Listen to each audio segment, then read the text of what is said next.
Welcome everybody to RS Components. This is our digital headquarters. Ignore the white paint. We couldn't afford to paint when we moved into the office, so we're just saving up for it. This is our sort of first Agile Roundabout, and we were really excited to kind of bring everybody in to see the great things that we're doing, but equally hear about the great things that you've been doing. So I'm really looking forward to the networking that goes around it and hear some of the great things you and your businesses are doing as well. So I'm Nicki Young. I'm the VP of Product and User Experience at RS, and I head up our digital product function effectively. Just out of curiosity, just get to know the audience. Who here is a product owner? Who here is a software engineer? Nice. Who is a BA? Scrum Master? Project Manager? Weird guy that works at RS? Anyone else I've missed? Any hands up? Anyone in the other testers? Performance testing. Anyone else? No. Recruiter. Ooh. Right, good. So I had a little think about what kind of things it might be interesting to talk to you guys about. And to be honest, I didn't want to get into any specific practice or discipline, because I think you guys are much more proficient at that than I am. But I thought it'd be interesting to have a little bit of a theoretical topic debate with you around, is doing the basics brilliantly in this disruptive world of innovation enough for businesses to win? That was quite an interesting concept. It's one I've been looking into. So I thought I'd just share a few bits with you on it.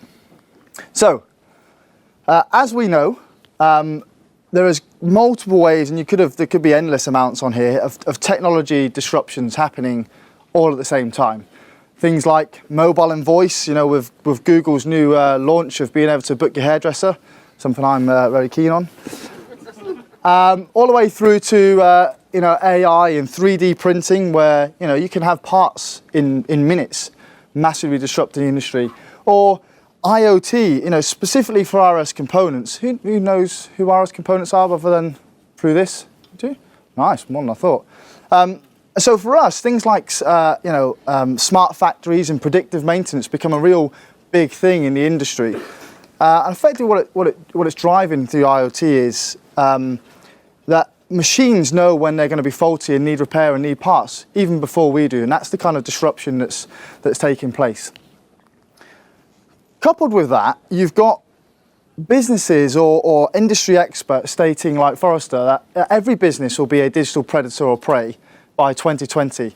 And you can see the movement kind of continuing to accelerate. The likes of Apple for many years and Amazon continue to do things like that. But Airbnb in 2008, disrupting the hospitality market, Tesla, and even Netflix in terms of the entertainment business, and the list goes on. We're seeing many businesses going out of business in some regards, like Blockbuster. So that just kind of gives you more of a context around the pace that this thing's moving at. And for us, we understand it to disrupt our customers' lives.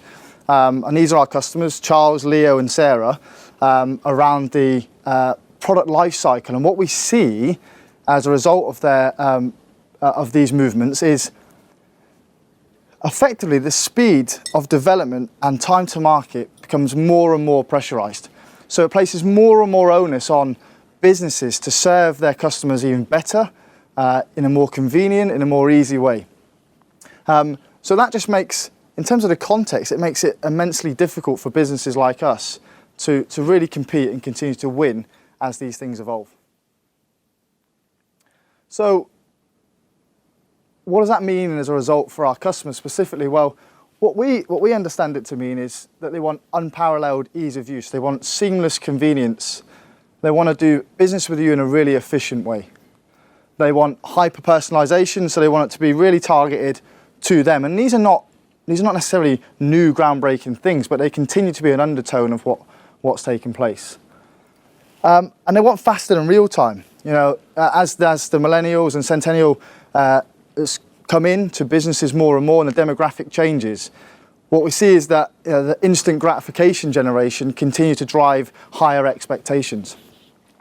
Okay, so all of that sounds like, if you're not innovating, then you're going to be pretty much out of business overnight. And that is true to a degree.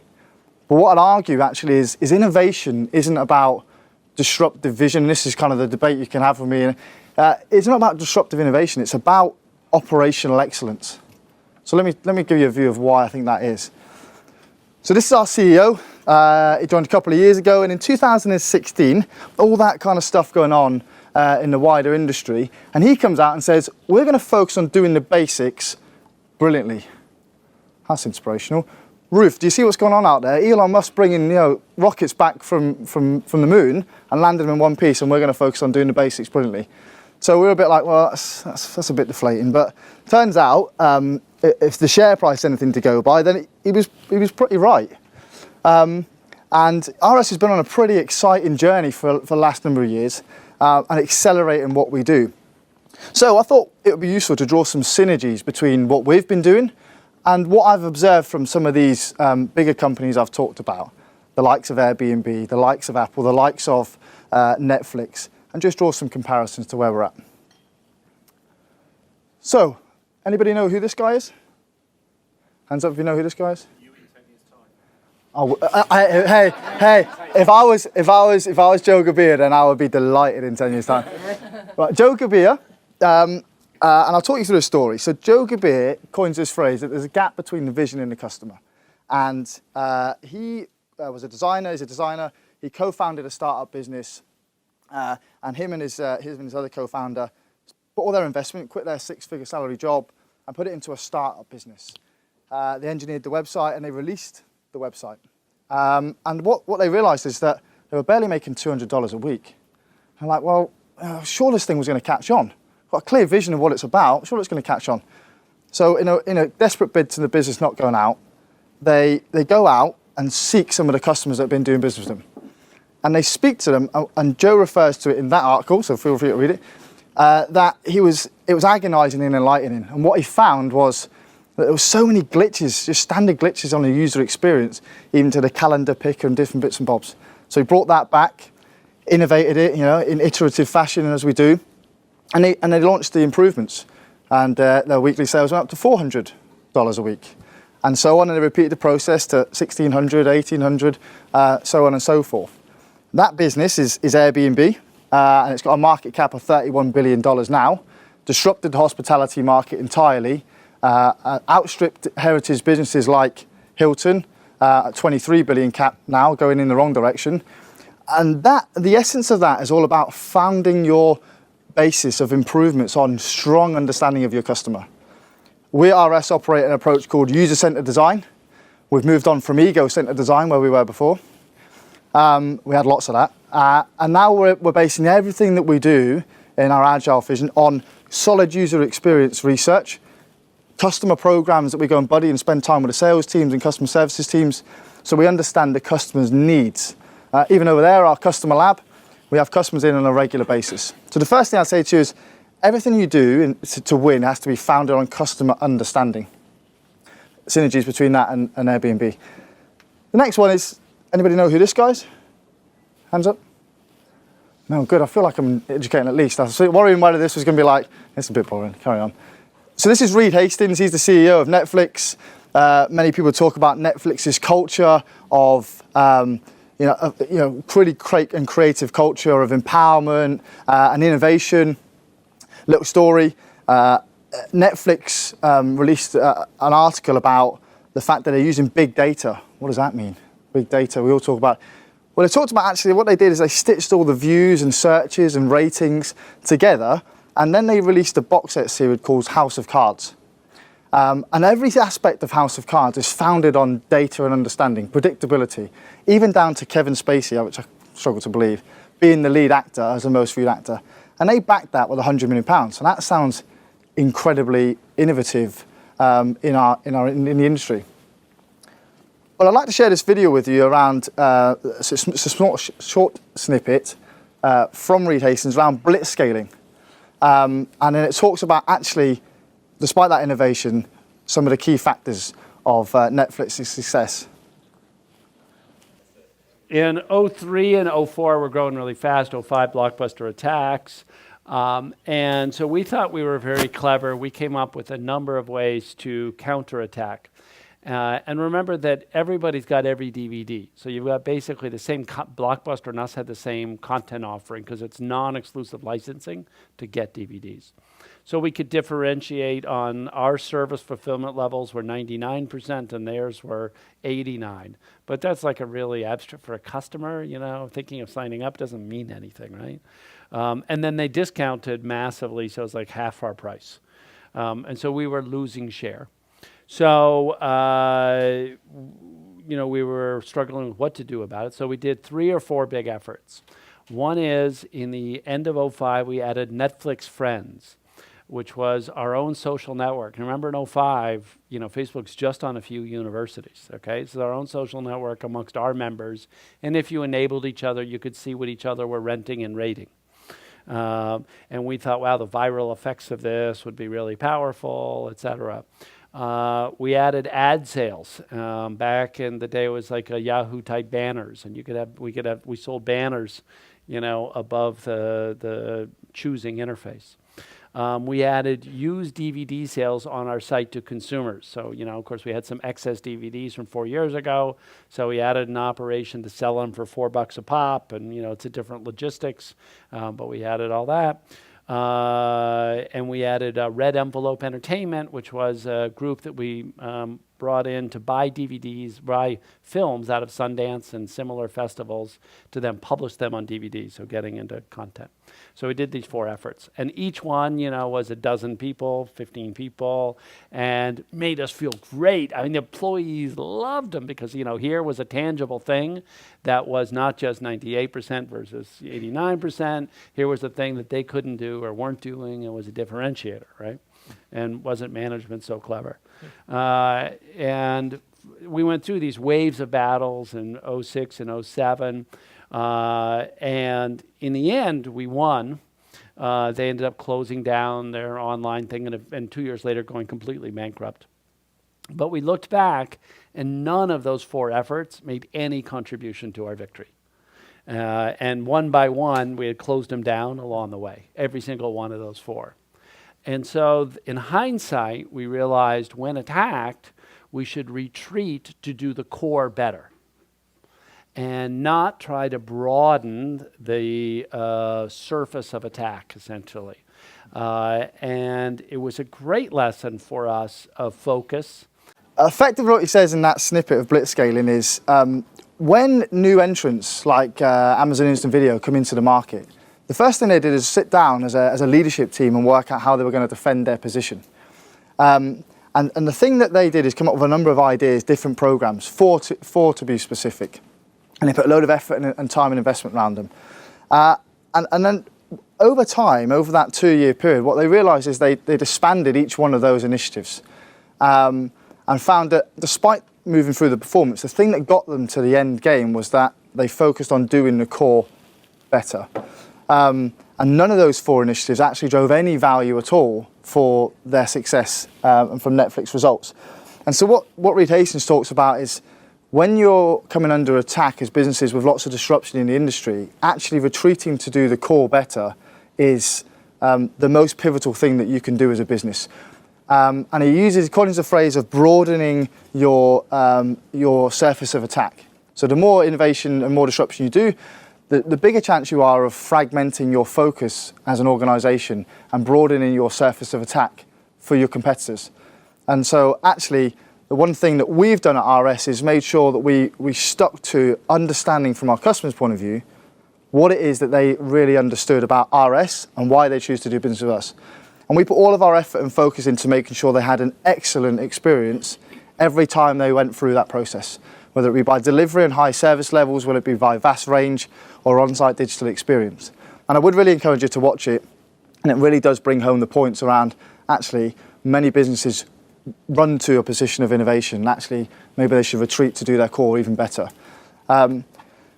The next point here, and I'm going to struggle now because there's another video for a minute, and I'm going to have to summarize that again. I'm really going to fall out with this camera guy now. Is Steve Jobs, and I'm a product guy, and many people know the backstory of Steve Jobs, you know, disrupting Sony's movement with Walkman and introducing iPod and iPhone, etc. But one of the things that he talks about most of all is the passion and real value differentiation in product execution, in craftsmanship. So whether you're an engineer, a tester, a product owner, a user experience person, your ownership and understanding of the product and your customers and all those 5,000 points of decisions in detail really make the difference around your customer experience and somebody else's customer experience. So that's why I think it's important, and I'm a passionate guy about product. So, I think it's every inch of detail, whether it's that calendar picker I referred to earlier, or how your checkout experience works, or how your mobile voice search works. Those things are real craftsmanship detail. And I was going to show you this video. One of the things that really hurt Apple was after I left, John Sculley got a very serious disease. And that disease, I've seen other people get it too. It's the disease of thinking that a really great idea is 90% of the work. And that if you just tell all these other people, here's this great idea, then of course they can go off and make it happen. And the problem with that is that there's just a tremendous amount of craftsmanship in between a great idea and a great product. And as you evolve that great idea, it changes and grows. It never comes out like it starts, because you learn a lot more as you get into the subtleties of it. And you also find there's tremendous trade-offs that you have to make. I mean, there are just certain things you can't make electrons do. There are certain things you can't make plastic do or glass do. And as you get into, or factories do, or robots do. And as you get into all these things, designing a product is keeping 5,000 things in your brain, these concepts, and fitting them all together in kind of continuing to push to fit them together in new and different ways to get what you want.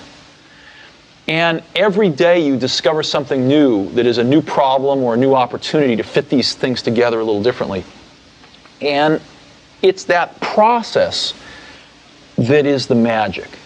But what he talks about in this video is effectively that when Apple was taken over and he left, they went through this disease he refers to, that they assumed that all good ideas would execute themselves. So they stopped thinking about how important it is to go through the craftsmanship of creating a really world-class customer experience. And they started just basically broadening it across to lots of different innovations. And I don't know if many people know the story of when Steve Jobs returned back to Apple. One of the things he did is cut the whole product range down to 5 things. And he said, we will be world-class craftsmen in our trade, and will ensure that every piece of detail, those 5,000 points of execution, we will be privileged and impassioned about the way that we do that. And for us at RS, that's something that we believe in terms of creating great user experience. In every detail that we take, we go through the whole process of sometimes going through our own experience and using our own offer to understand it from a customer's perspective. And so I'd encourage you to watch that video, but what it really brings to bear for me is that ideas are plenty, but actually execution is the thing that's going to help you win and realize that idea, however valuable it is. So I just want to leave you with these 3 points really. Number 1 is think about the customer, but aim to understand their needs. Don't replace them with proxies of understanding. Go and speak to your customers firsthand and understand their process. Live in your customer's shoes and go through the experience of doing business with your company as they would.